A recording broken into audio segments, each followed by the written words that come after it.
And that reminds me of the example of Prophet Zakir. There were a group of Arabs who followed the advice given in the Quran in Surah Nahl chapter 16 verse 43 and Surah Anbiya chapter number 21 verse number 7, which says, "Fas'alu ahli zikri in kuntum la ta'lamun."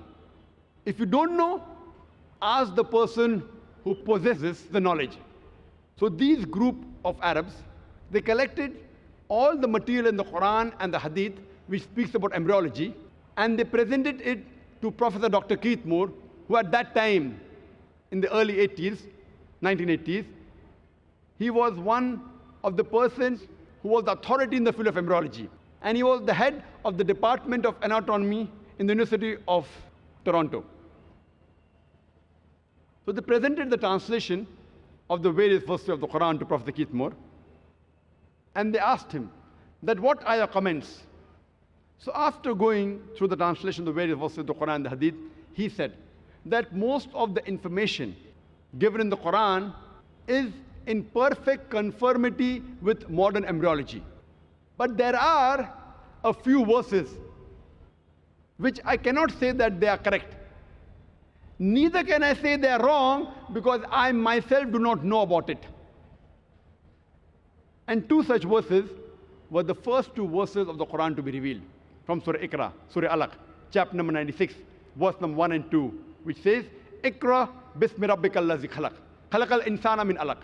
Read, recite, and proclaim in the name of thy Lord who created the human beings from something which clings, a leech-like substance. The Arabic word alaq means something which clings.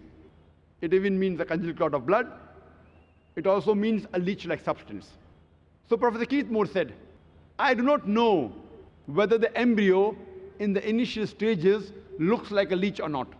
So he went in his laboratory, and under a very powerful microscope, he observed the early stages of the embryo and compared it with a photograph of a leech. And he was astonished at the striking resemblance. And later on, when about 80 questions were asked to him, he said, at that time, in the early 1980s, that if you would have asked these questions to me 30 years ago, I would not be able to answer more than 50% because embryology is a new branch of medicine which has developed. And he is the author of a very famous book, The Developing Human. And whatever additional material he acquired from the Quran and Hadith, he incorporated it in his third edition, The Developing Human Being, and he got an award for the best medical book written by a single author in that year. And when I was in a medical college in the 1980s, in the first year of medicine, in the subject of embryology, if we wanted to score high marks, we used to refer to The Developing Human, the book written by Professor Dr. Zakir. If we wanted just passing marks, we used to refer to the book written by Dr. Inderbir Singh. Just pass. If we want to score high marks, then we used to read the book Developing Human by Professor Zakir.